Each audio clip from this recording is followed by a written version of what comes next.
this is what we got going on today. It's a little Oldsmobile Cutlass. It's got an LS motor in it, fuel injection. Nice car. Like I said, we worked on the car before. Last time the car was here, we actually fitted the wheels and stuff on it.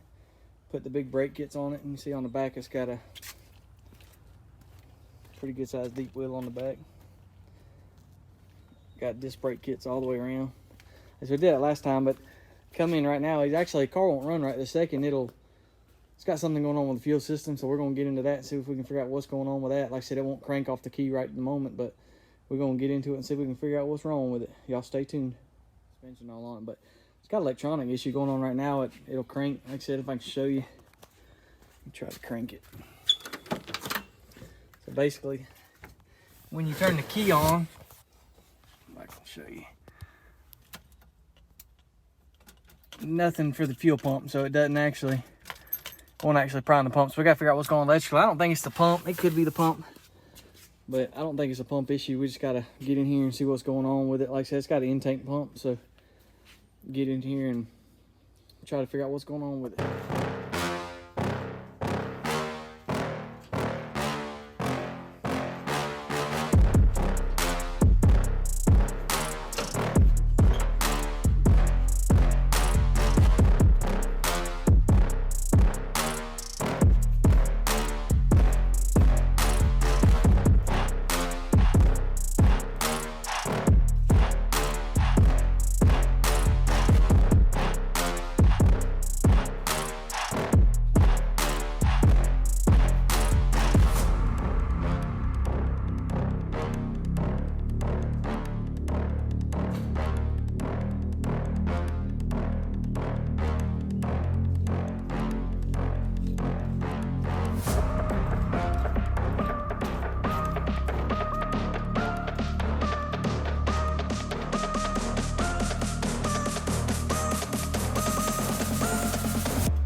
Alright, so I was going to show you, we found two little issues. Had an electrical gremlin on the key on circuit that was keeping the fuel pump from priming. So that was really the number one problem, reason it wasn't cranking.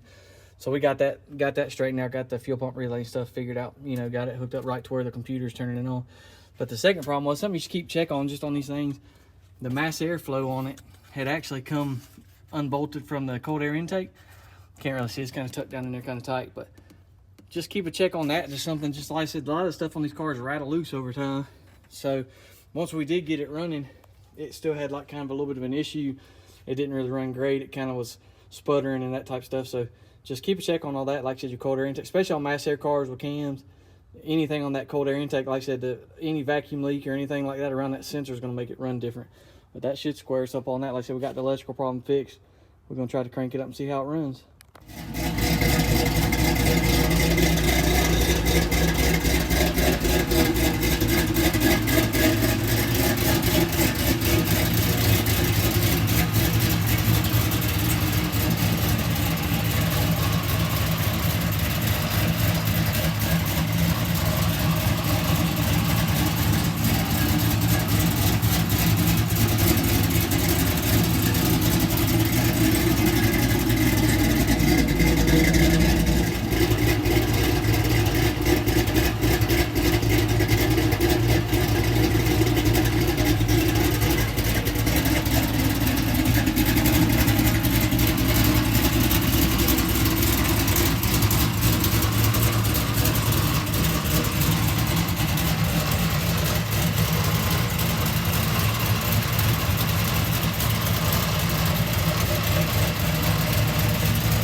Alright, so we got her all fixed, got her running as you see.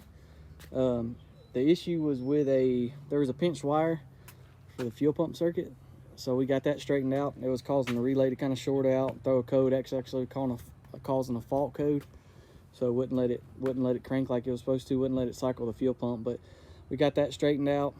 We got the couple of other little issues, like I said, with the mass airflow, the thing had rattled loose, so we got that fixed. But last time the car was here, we actually fitted it, the wheels, and did the brake kit and all the suspension and everything on it. So just kind of wanted to let y'all see what it looks like, kind of finished. Still needs a little fine tuning just on the EFI system, but the car runs really good like it is.